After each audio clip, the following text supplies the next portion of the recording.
Olá, amigos! Aqui é Gustavo Silveira e começa agora mais um episódio do Café com Espiritismo. Hoje estudaremos a pergunta 633 de O Livro dos Espíritos e, posteriormente, estudaremos a resposta. Mais uma vez, notamos a sabedoria de Kardec ao formular a questão. Ele diz assim: a regra do bem e do mal, que se poderia chamar de reciprocidade ou de solidariedade, é inaplicável ao proceder pessoal do homem para consigo mesmo. Achará ele na lei natural a regra desse proceder e um guia seguro? A primeira dúvida que vem à mente ao ler essa pergunta de Kardec é: mas qual regra é essa? Que regra é a chamada regra do bem e do mal, ou de reciprocidade, ou de solidariedade? Para sanar essa dúvida, será preciso voltar na questão anterior, a de número 632, quando ele diz assim: estando sujeito ao erro, não pode o homem enganar-se na apreciação do bem e do mal e crer que pratica o bem quando em realidade pratica o mal? E a resposta? Jesus disse: vede o que quereríeis que vos fizessem ou não vos fizessem. Tudo se resume nisso: não vos enganareis. Essa também é uma questão digna dos nossos estudos, mas por ora usaremos a resposta dada pelos Espíritos para resolver a nossa dúvida inicial acerca da regra do bem e do mal. Essa regra a que Kardec se refere é justamente a que os Espíritos informaram na questão 632. Quando Jesus disse: faça ao outro aquilo que você gostaria que o outro fizesse com você. Ela é chamada de reciprocidade ou solidariedade porque tem esse caráter de reciprocidade em que se dá aquilo que gostaria de receber. Nesse caso, os Espíritos estão dizendo que essa fala de Jesus dita a ética, o que é bom e o que não é, o que é agir no bem e o que não é.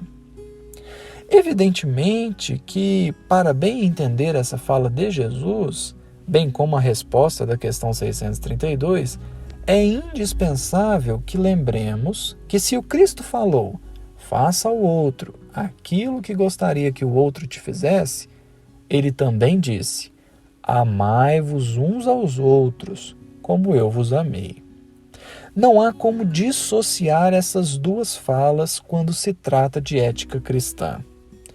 Quem quer que sinceramente leve essas duas falas em consideração, ainda que seja orgulhoso, egoísta e movido por interesse pessoal, conseguirá tomar boas decisões.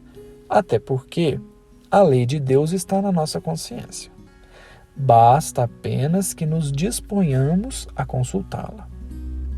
No entanto, Kardec vai ainda além.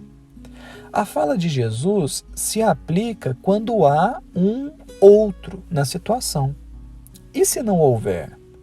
Como poderei saber se estou agindo eticamente, isto é, corretamente comigo mesmo?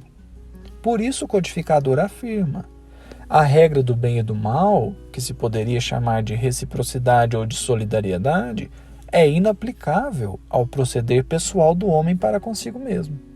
Até aqui, Kardec não formulou a questão ainda. Ele apenas fez uma afirmação, que aliás é uma afirmação forte, pois demonstra não ter a menor dúvida da inaplicabilidade dessa regra na relação consigo mesmo. Reconhecemos que, de fato, a regra não se aplica. Afinal de contas, é evidente que na relação comigo mesmo, eu farei apenas o que eu quiser que façam comigo. Entretanto, isso não levaria a perturbações de toda ordem? Aos desequilíbrios? Então, se a regra do faça ao outro aquilo que gostaria que fizesse com você não se aplica na minha relação comigo mesmo, Kardec indaga: achará ele, na lei natural, a regra desse proceder e um guia seguro? A pergunta é bem fundamentada na questão 614. Nessa questão, foi proposto o seguinte: que se deve entender por lei natural? E os espíritos responderam: a lei natural é a lei de Deus. É a única verdadeira para a felicidade do homem. Indica-lhe o que deve fazer ou deixar de fazer, e ele só é infeliz quando dela se afasta. Ora, se a lei natural é a lei de Deus, e ela é a única verdadeira para a nossa felicidade, então há de existir nela as respostas para todas as nossas dúvidas. Se é ela que nos indica o que devemos fazer ou deixar de fazer, então preciso é que busquemos nela as respostas para as nossas questões filosóficas, sociais, pessoais, espirituais.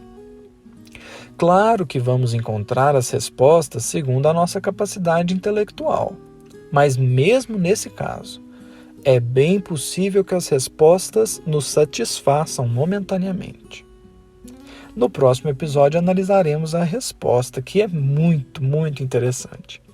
Encorajamos a todos que leiam, meditem e vejam como os espíritos foram precisos na solução do problema proposto. Muita paz a todos e até o próximo episódio do Café com Espiritismo.